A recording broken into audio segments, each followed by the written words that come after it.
J'espère que vous allez bien. Alors dites-moi, est-ce que vous avez déjà entendu quelqu'un prononcer cette phrase? Je n'ai pas encore commencé mon projet parce que je rédige encore le business plan. Ou alors, je vais commencer lorsque j'aurai terminé de rédiger mon business plan. Certainement oui. Mais la question que moi je vais vous poser, c'est à quoi vous sert le business plan concrètement? En quoi est-ce que le business plan vous permet de poser des actions concrètes pour développer votre projet? À rien. Alors, à la place du business plan, vous avez besoin tout simplement d'une feuille de route qui va vous permettre d'évaluer votre évolution, qui va vous permettre de mesurer concrètement les actions que vous êtes en train de poser. Parce que le business plan, il est tellement vague que parfois vous ne savez même pas l'écrire et ça vous prend du temps inutilement. En plus de ça, il y a des informations que vous n'aurez pas pour mettre dans votre business plan si vous n'avez pas encore véritablement commencé votre activité. Comme je disais, à la place du business plan, vous avez besoin d'une feuille de route. Et je vais vous montrer comment présenter votre feuille de route de façon simple. Admettons que vous voulez faire dans les bouillies comme moi. Et vous vous dites, ok, je voudrais être une référence dans l'alimentation infantile dans mon pays ou en Afrique. Ça, c'est votre objectif principal. Il est vague, il est abstrait, il est grand. Mais comment je fais pour me rapprocher au maximum de cet objectif-là? Donc, comme je disais, ça c'est l'objectif principal. Maintenant, pour me rapprocher de cet objectif principal-là, je vais écrire plus bas ce qu'on va appeler un objectif secondaire. Et les objectifs secondaires, il y en a plusieurs.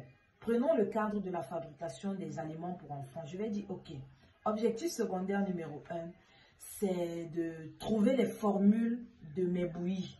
Pour moi qui suis dans les bouillies, par exemple. Je dois trouver les formules de mes bouillies. Ça, c'est mon objectif secondaire numéro 1. Et pour trouver la formule de mes bouillies, j'ai besoin de quoi? J'ai besoin d'un ingénieur agroalimentaire, j'ai besoin d'une diététicienne, j'énumère ça sous mon objectif secondaire numéro 1. Et là, quand j'ai terminé, je prends mon téléphone, je vais appeler un ingénieur, je vais appeler une diététicienne, je vais appeler l'équipe en question qui va m'aider pour finaliser mon objectif secondaire numéro 1 qui est celui d'avoir les formulations de mes bouillies.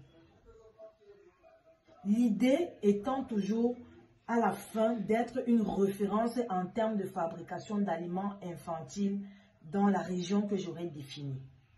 Une fois que ma formule est là ou est encore pendant qu'elle est en train d'être travaillée, mon objectif secondaire numéro 2 peut être, ok, on a ma formule, maintenant il faut travailler sur les intrants. Peut-être mes ingénieurs ont trouvé que dans ma formule, il me faut le maïs, il me faut le riz, il me faut le poulet, il me faut le poisson. Mon objectif secondaire numéro 2, c'est d'avoir des fournisseurs.